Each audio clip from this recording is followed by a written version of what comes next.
peternak pemula ya, kita harus punya ilmunya, kita harus paham market kita harus punya sarana prasarana pendukung kita supaya beternak kita jadi lebih gampang gitu. Karena saya bilang tadi beternak domba kambing itu sebenarnya gampang seperti itu.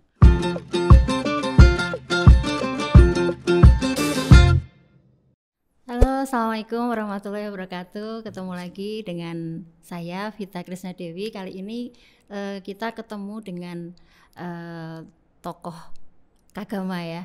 Dan hari ini kita membahas tentang perdombaan, perkambingan gitu ya. Sebagaimana komunitas Kagama yang baru-baru ini sedang ngehit gitu ya. Ada komunitas Kagama Kambing Domba.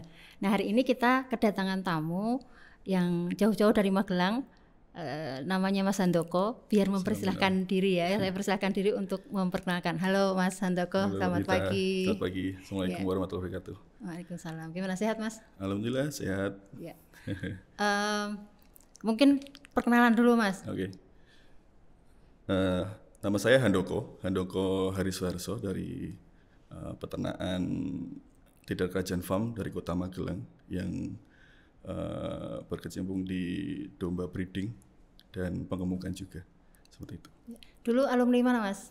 Saya alumni Fapet 98, jadi udah termasuk yang ya belum senior amat sih. Ya, masih lebih senior saya ya. Lebih senior kita. Ya, santai aja ya hari ini ya. Kita lebih banyak diskusi tentang bagaimana sebenarnya peternakan domba gitu ya, karena ini akhir-akhir ini kan ngehit ya, ini orang banyak yang entah di masa pensiun pengen beternak, entah itu karena ya saya pengen cari kegiatan lain lah gitu, atau pengen nabung lah gitu ya. Tapi ada beberapa hal yang mungkin akan kita kupas gitu ya, apakah benar beternak domba itu semudah itu, atau jangan-jangan sebenarnya tidak sesulit itu kok, gampang-gampang aja kok beternak itu gitu ya. Jadi ngapain sih kita kadang-kadang dulu bahkan ya waktu kita kuliah itu ya, ngapain kuliah di peternakan, untuk ngarit saja kan nggak harus beternak gitu ya. Nah gimana Mas untuk terkait peternakan domba ini? Saya tuh beternak domba dari tahun 2012. Emang sebelumnya keluarga kita emang keluarga peternak ya, jadi peternak ayam. Dari tahun 84 udah beternak ayam, terus di 2009 beternak sapi untuk kita sendiri, terus akhirnya 2012 kita pengen kita punya merek. Kalau ayam itu kan mereknya orang tua. Nah kita di domba ini pengen punya merek namanya Domba Prima waktu itu. Kemudian ternyata saya membandingin dengan sapi ya waktu itu ya. Sapi breeding dengan domba. Ternyata saya jualan satu sapi waktu itu untuk ditukar dengan 12 domba bunting waktu itu. Dan ternyata setelah saya hitung-hitung tuh kok lebih enak beternak domba. Umpama domba tuh mati satu aja masih 13 dan kita masih bisa lanjut ya. Kalau sapi mati satu udah hilang gitu. Harganya juga mahal ya? Harganya juga mahal waktu itu, walaupun itu juga belum mahal, cuma kalau sekarang ya mahal banget emang. Kemudian kita beternak domba di breeding, dan alhamdulillahnya karena kita basicnya waktu itu udah ada beternak sapi dan tanaman yang kita tanam adalah rumput ya. Makanya beternak domba itu kayak apa ya, sesuai gitu, karena domba itu makannya juga rumput, jadi nggak perlu repot-repot nanam ramban macam-macam itu. Kalau beternak kambing kan perlu ramban, perlu pakan dengan protein tinggi. Kalau di domba alhamdulillah dari situ terus berkembang seperti itu. Jadi beternak domba itu sebenarnya tidak susah. Jadi semua bisa beternak domba, mulai dari satu pun oke. Kalau kita mau handle domba itu sendiri, itu bisa sampai 40 ekor. Itu bisa kita handle sendiri. Kalau kita udah mulai ingin mempekerjakan orang, itu setelah 40 lebih up gitu lah. Jadi sebenarnya kalau gitu, beternak domba itu sebenarnya simple, dan kalau kita kan di domba itu ada domba pengemukan, ada domba breeding, ada kontes juga sekarang. Itu kalau untuk beternak domba penggemukan itu memang kita mau nyari untung dalam jangka waktu cepat tuh bisa. Kemudian kalau breeding memang butuh waktu agak lama, memang butuh modal yang lama juga untuk kita dapat mengambil manfaatnya. Tapi begitu kita udah mulai panen, itu nikmatnya luar biasa untuk breeding seperti itu. Gitu ya. Tapi kan gini Mas, beternak mudah gitu ya, semuanya orang bisa melakukan. Tapi kok banyak yang tutup ya Mas ya? Banyak tutup ya. Itu gimana itu? Pernah nggak ngalami ya bukan gagal lah ya, tapi ya fluktuasi naik turunnya gitu? Banyak kasus yang mampir ke tempat kita ya, teman-teman yang pensiunan atau orang yang punya dana lebih, pengen diversifikasi usaha ke peternakan domba kambing, itu banyak yang lihat ilmunya, dapat ilmunya itu di YouTube, mungkin di media-media sosial yang lain, yang mereka melihatnya gampang terus untungnya cepat gitu. Ternyata setelah jalan sendiri di kandang itu ternyata kok nggak segampang itu. Nah itu kalau kita lihat karena belum ada persiapan sih seperti itu. Kalau yang perlu diperhatikan untuk beternak domba itu kan kita harus menyiapkan pakannya, terutama untuk breeding ya. Untuk breeding itu kan yang perlu kita siapkan tuh hijauannya. Pakan yang paling murah untuk beternak domba itu kan rumput.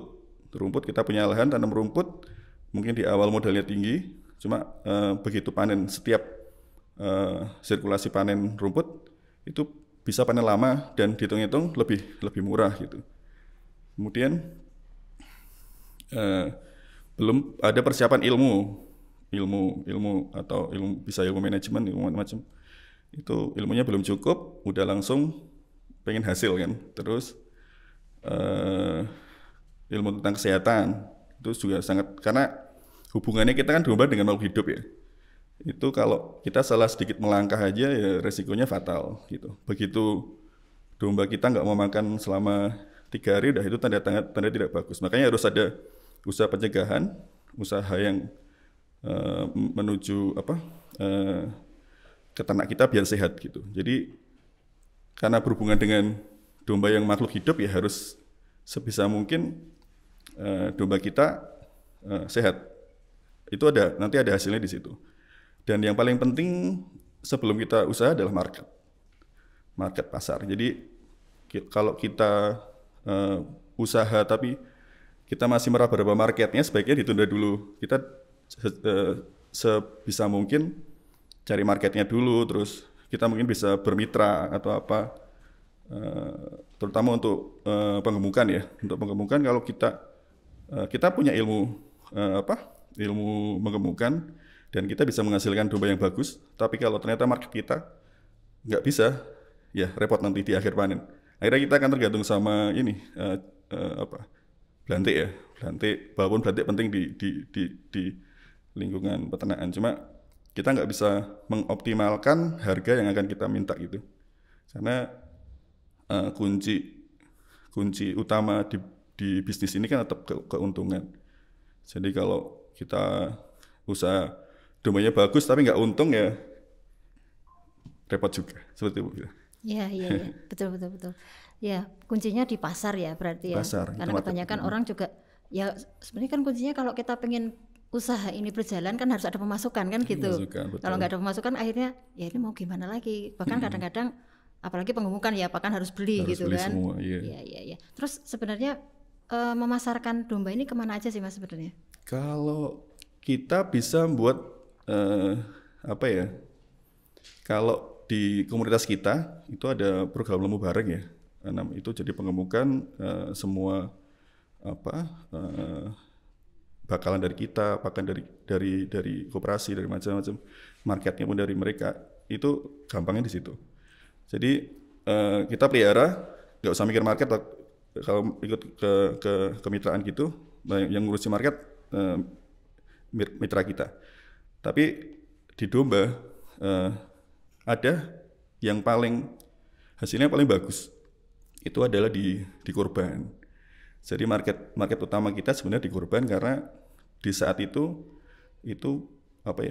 perpegannya peternak domba gitu. Jadi kalau kita punya breeding, terus tujuan market kita di ternak di korban, itu kita bisa mengumpulkan domba-domba hasil breedingan kita sendiri yang tahu kualitasnya dari breeding kita, karena kita kan udah di situ menyilangkan domba-domba yang menurut kita bagus, menurut kita paling menguntungkan, dan dijual pada saat paling menguntungkan, itu paling luar biasa.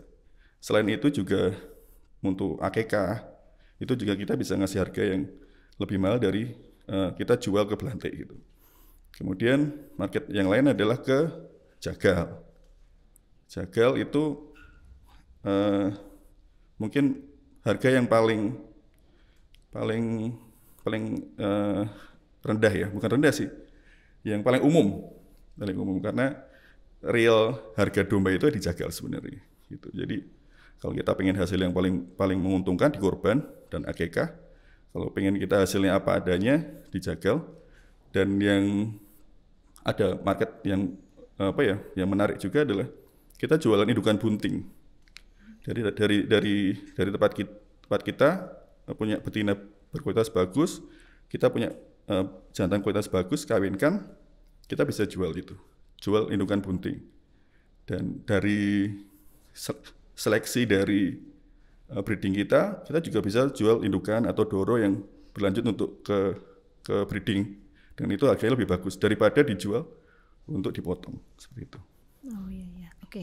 Berarti kalau misalnya nih di daerah-daerah lain, ini kan kalau wilayah Jogja kemudian Magelang itu kan sudah ada kayak komunitas-komunitas atau koperasi yang menampung gitu. Kalau misalnya ini teman-teman dari Sabang sampai Merauke nih, mereka mau memasarkan, apakah memang harus membuat komunitas seperti itu, atau bisa nggak sih kalau misalnya langsung ke catering kah atau ke warung sate gitu? Iya, kalau kita di sekitar kita nggak ada komunitas yang mengampung diri itu, ya kita buat pasar sendiri. Jadi kita bisa memanfaatkan media sosial kita, terus kita bisa pasang spanduk di mana-mana tentang produk kita jual AKK di situ.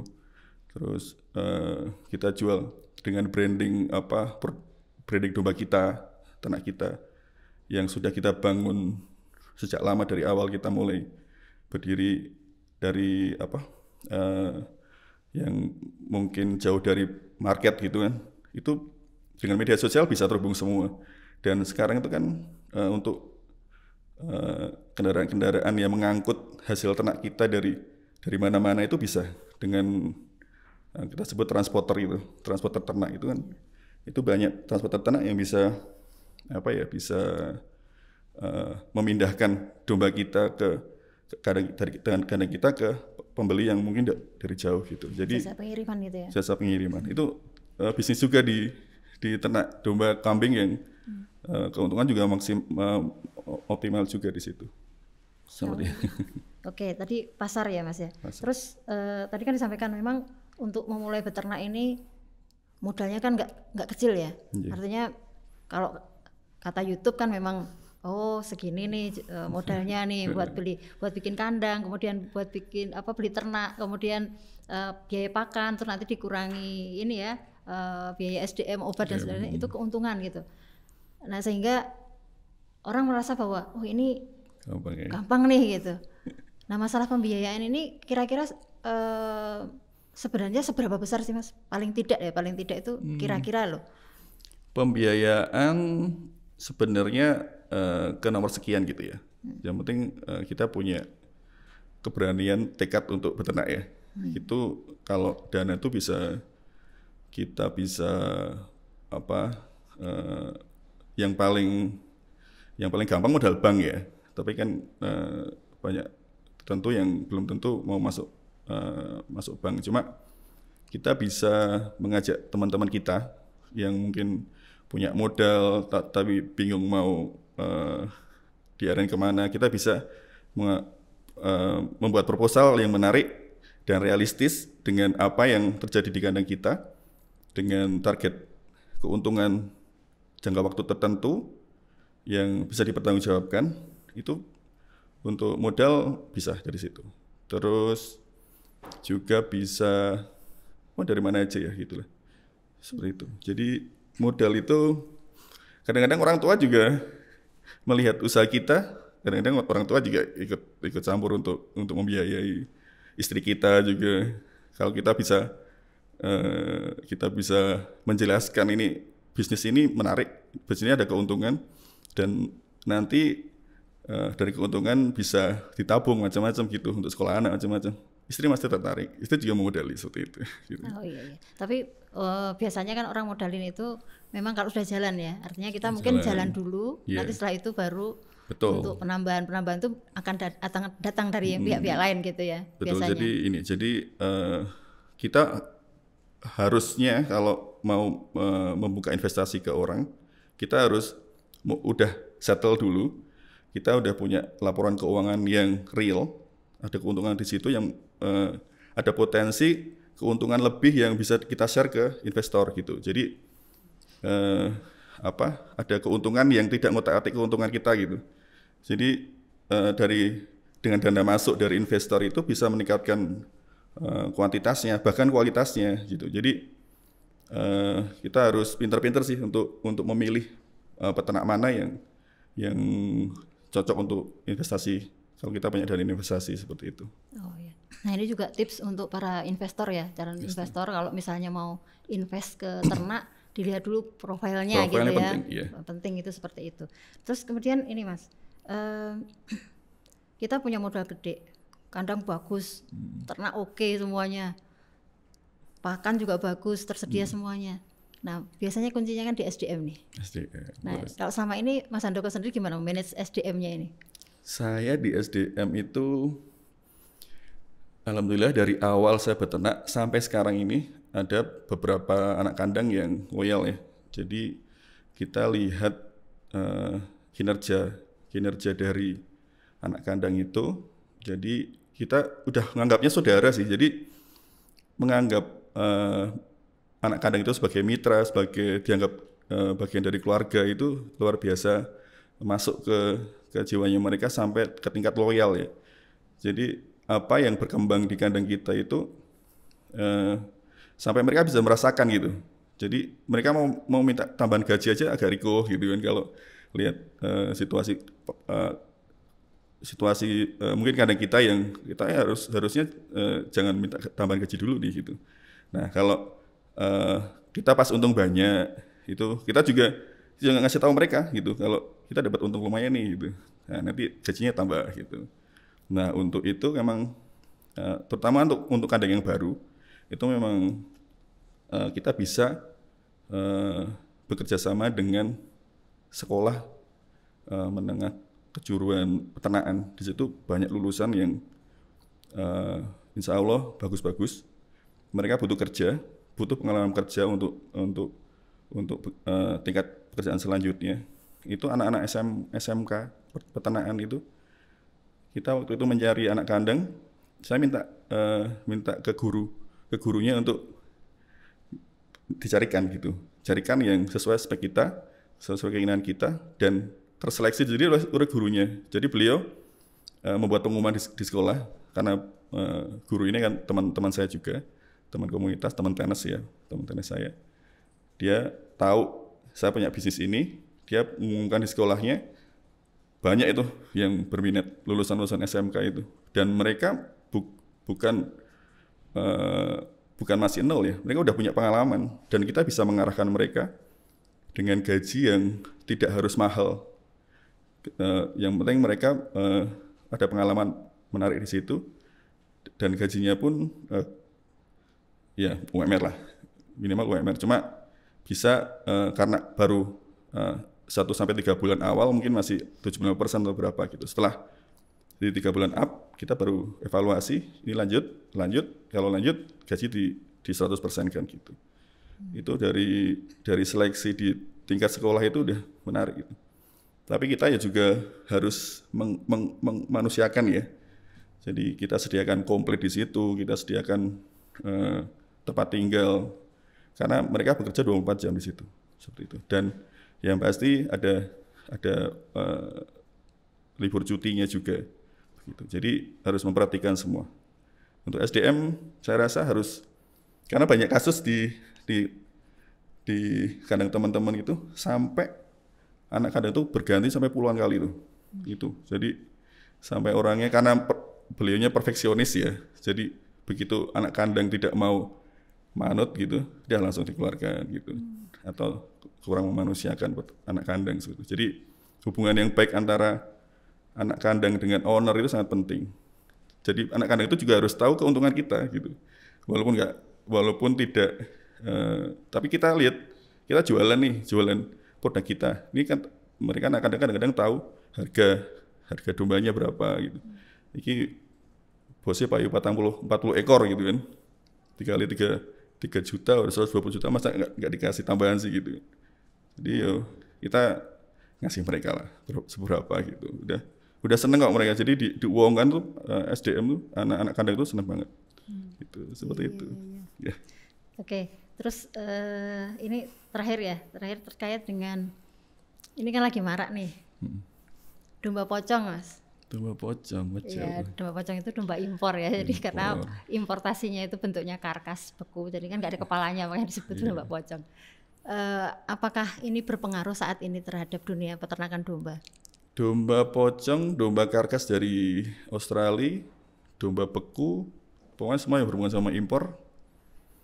Itu karena memang kondisi di Australia-nya over, akhirnya disembelih dengan sangat murah.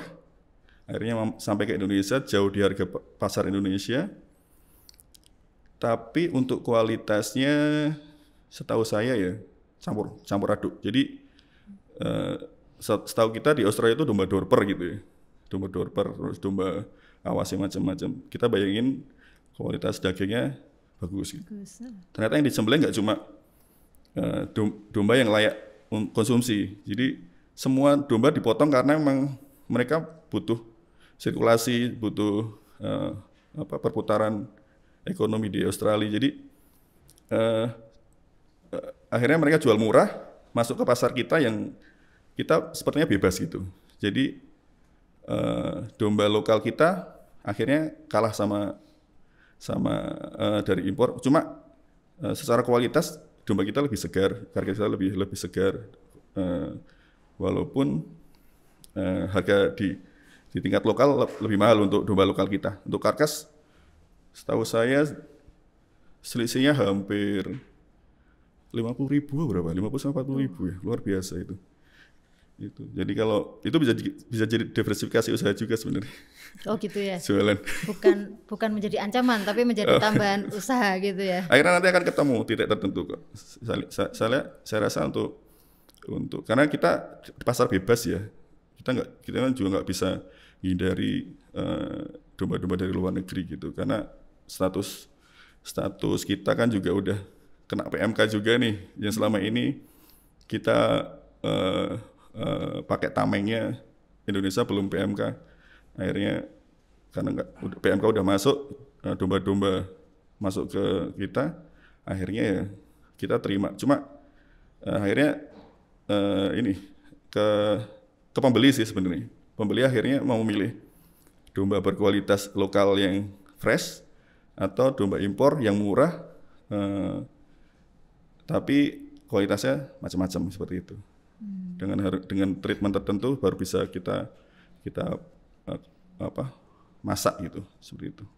Artinya untuk saat ini memang masih belum menjadi ancaman betul gitu ya, artinya. Iya, karena untuk impor ini nanti pada saat tertentu akan ini kok kecuali memang domba lokal kita jumlahnya nggak mencukupi, akhirnya kita memang butuh untuk kebutuhan daging dalam negeri yang semakin meningkat, otomatis impor tetap masuk di situ. Cuma tetap harus dibatasi sebenarnya sih. Harus yang karkas yang berkualitas, bersertifikat halal, terutama untuk halal ya, karena wajib untuk sertifikasi halal seperti itu. Oh ya, oke. Nah ini closing statement lah. Kalau misalnya nih kan banyak nih kagama yang baik itu yang di grup juga ya, di grup kagama komunitas kambing domba itu kan ada juga sebagian yang belum memulai beternak gitu, tapi pengen sekali beternak gitu. Apa yang Mas Handoko sarankan gitu? Yang saya sarankan untuk peternak pemula ya, kita harus punya ilmunya, kita harus paham market kita harus punya sarana prasarana pendukung kita supaya beternak kita jadi lebih gampang gitu. Karena saya bilang tadi beternak domba kambing itu sebenarnya gampang seperti itu. Ya cuma karena berhubungan dengan makhluk hidup, akhirnya kita harus menjaga domba kita harus tetap sehat gitu. Karena untuk hasil yang maksimal itu ya ternak sehat gitu. Dengan ternak sehat domba kita bisa gemuk maksimal, beranak pinak dengan maksimal, domba kita juga panjang umur. Dengan semakin lama dia produksi, keuntungan akan semakin banyak gitu. Seperti itu Mbak Gita. Oke. Makasih banget ya Mas Handoko. Alhamdulillah perbincangan kita menarik sekali ya. Mesti memang masih banyak hal yang bisa kita kupas dan tuntaskan sebenarnya, tapi nanti bisa kunjungi juga di YouTube-nya Mas Handoko ya. Di Instagram juga ada alamat mesosnya apa aja Mas? Untuk Google Map Domba Prima, untuk YouTube Handoko Domba Prima, untuk Facebook Handoko Domba Prima. Oke. Ya nanti bisa dikunjungi ya kalau ingin lebih lanjut, dan kalau pengen main ke sana juga silahkan karena komoditasnya banyak ya. Sekarang ada kambingnya juga ya Mas ya. Alhamdulillah saya mulai beternak kambing perah. Nah, mulai kambing perah teman-teman juga. Yang lain. Ya. Jadi kalau misalnya teman-teman mau cari inspirasi dan sebagainya bisa kunjungi di sana. Oke, begitu saja untuk pertemuan kita hari ini, sesi diskusi dengan kunjungan tamu yang luar biasa hari ini. Terima kasih atas perhatiannya. Insya Allah kita ketemu lagi. Assalamualaikum warahmatullahi wabarakatuh. Waalaikumsalam warahmatullahi wabarakatuh. Terima kasih.